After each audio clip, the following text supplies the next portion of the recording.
Shalom Bapak Ibu, Saudara-saudariku yang terkasih dalam Yesus Kristus. Selamat berjumpa lagi dengan saya, Pastor Stefanus Chandra, dalam Insani, Inspirasi Sabda Allah hari ini, channel renungan yang sama kita cintai ini. Adapun tema renungan kita pada hari ini, Senin 13 September 2021 adalah pribadi beriman. Mari kita awali permenungan kita ini dengan sebuah doa singkat. Dalam nama Bapa dan Putra dan Roh Kudus. Ya Yesus yang baik, selamat pagi, terima kasih untuk hari baru ini, terima kasih untuk undangan suci-Mu guna mendengarkan sabda-Mu. Kemuliaan bagi-Mu bersama Bapa dan Roh Kudus, Allah memerintah kini dan sepanjang masa. Amin.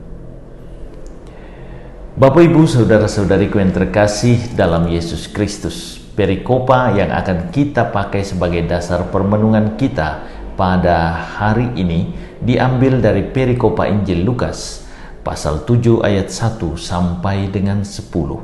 Mari kita bacakan bersama-sama. Yesus menyembuhkan hamba seorang perwira di Kapernaum. Setelah Yesus selesai berbicara di depan orang banyak, masuklah ia ke Kapernaum. Di situ ada seorang perwira yang mempunyai seorang hamba yang sangat dihargainya. Hamba itu sedang sakit keras dan hampir mati. Ketika perwira itu mendengar tentang Yesus, ia menyuruh beberapa orang tua-tua Yahudi kepadanya untuk meminta supaya ia datang dan menyembuhkan hambanya. Mereka datang kepada Yesus dan dengan sangat mereka meminta pertolongannya, katanya, "Ia layak engkau tolong sebab ia mengasihi bangsa kita dan dialah yang menanggung pembangunan rumah ibadat kami." Lalu Yesus pergi bersama-sama dengan mereka. Ketika ia tidak jauh lagi dari rumah perwira itu menyuruh sahabat-sahabatnya untuk mengatakan kepadanya, "Tuhan, janganlah bersusah-susah, sebab aku tidak layak menerima Tuhan di dalam rumahku. Sebab itu aku juga menganggap diriku tidak layak untuk datang kepadamu. Tetapi katakan saja sepatah kata, maka hambaku itu akan sembuh. Sebab aku sendiri seorang bawahan dan di bawahku ada pula prajurit. Jika aku berkata kepada salah seorang prajurit itu pergi, maka ia pergi. Dan kepada seorang lagi datang, maka ia datang. Ataupun kepada hambaku kerjakanlah ini, maka ia mengerjakannya." Setelah Yesus mendengar perkataan itu, ia heran akan dia, dan sambil berpaling kepada orang banyak yang mengikuti dia, dia berkata, "Aku berkata kepadamu, iman sebesar ini tidak pernah aku jumpai sekalipun di antara orang Israel." Dan setelah orang-orang yang disuruh itu kembali ke rumah, didapatinya hamba itu telah sehat kembali. Bapak Ibu, Saudara-saudariku yang terkasih dalam Yesus Kristus, bacaan Injil hari ini menceritakan perjumpaan Yesus dengan seorang perwira Romawi di kota Kapernaum. Terdapat beberapa hal yang sangat menonjol dari kualitas pribadi sang perwira, yakni satu, imannya akan Yesus sebagai Allah. Ia menerima Yesus bukan hanya sebagai tabib yang ajaib, tetapi Allah yang dapat melakukan segalanya, bahkan hanya dengan bersabda. Hal ini mengingatkan kita akan kisah penciptaan dunia dalam kitab Kejadian 1 ayat 1-31. Hanya dengan bersabda, hanya dengan berfirman, Allah menjadikan bumi dan segala isinya. Sabda Allah sungguh powerful sehingga terciptalah segalanya. Yang kedua, sang perwira menunjukkan iman yang objektif.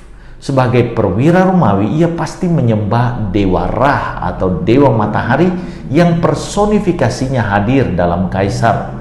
Bagi orang Romawi, taat kepada kaisar sama dengan taat menyembah dewa Ra.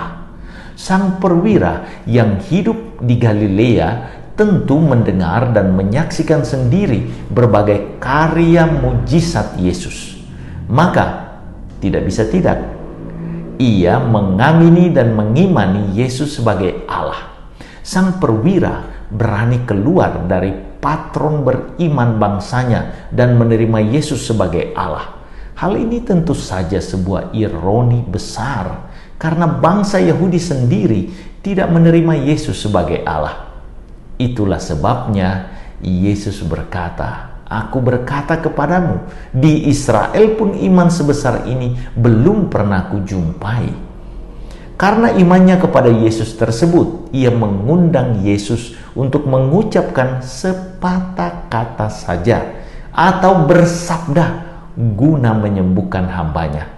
Undangan sang perwira adalah sebuah kesaksian, sebuah testimoni bahwa Yesus adalah Mesias, Allah yang hidup. Sang perwira dengan sikap imannya justru mewartakan Yesus sebagai Mesias kepada orang-orang Yahudi saat itu, terlebih kepada hambanya yang sakit, yang notabene dan kemungkinan besar seorang Yahudi. Yang ketiga, saudara-saudariku, yang perlu kita perhatikan adalah kebaikan dan kerendahan hati sang perwira Romawi terlihat jelas tatkala ia mengusahakan kesembuhan bagi hambanya. Ia yang adalah bos, pimpinan, bersedia menjadi pelayan bagi hambanya.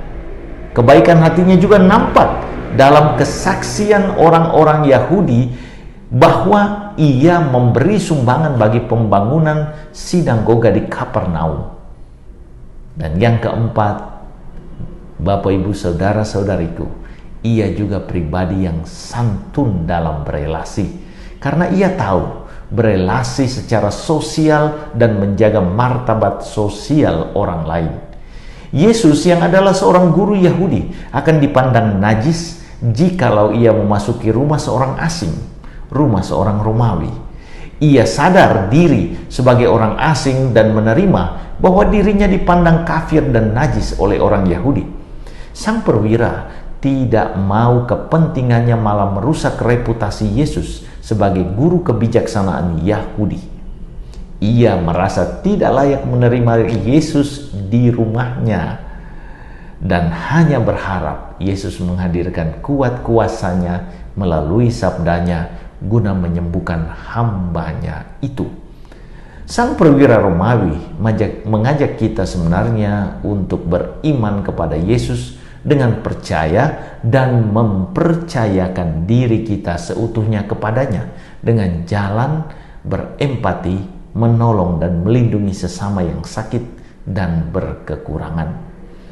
Iman harus diwujudkan dan menjadi nyata dalam tindakan mencintai sesama melalui pendampingan dan pelayanan kita, seperti beradorasi, mencari obat bagi yang sakit, bersedekah, dan tindakan-tindakan kebajikan lainnya. Semoga teladan hidup sang perwira mampu kita teruskan dalam hidup kita. Tuhan Yesus memberkati. Ya Yesus yang baik, terima kasih Engkau menunjukkan kepada kami melalui hidup sang perwira apa yang wajib dan patut kami lakukan dalam hidup. Mampukanlah kami menjadi jembatan kasih dan berkat bagi sesama kami demi Kristus Tuhan dan pengantara kami. Amin. Tuhan beserta kita. Saudari-saudaraku diberkati oleh Allah yang Maha Kuasa, Bapa, Putra, dan Roh Kudus. Amin. Terima kasih saudara-saudariku yang telah mendengarkan sabda Allah dan renungan hari ini. Saya, Pastor Marcel Lolotandung, mengucapkan berlimpah terima kasih kepada Pastor Stefanus Chandra. Semoga Pastor bersama dengan segenap umat di paroki senantiasa diberkati Tuhan dalam setiap aktivitas dan pelayanannya. Amin.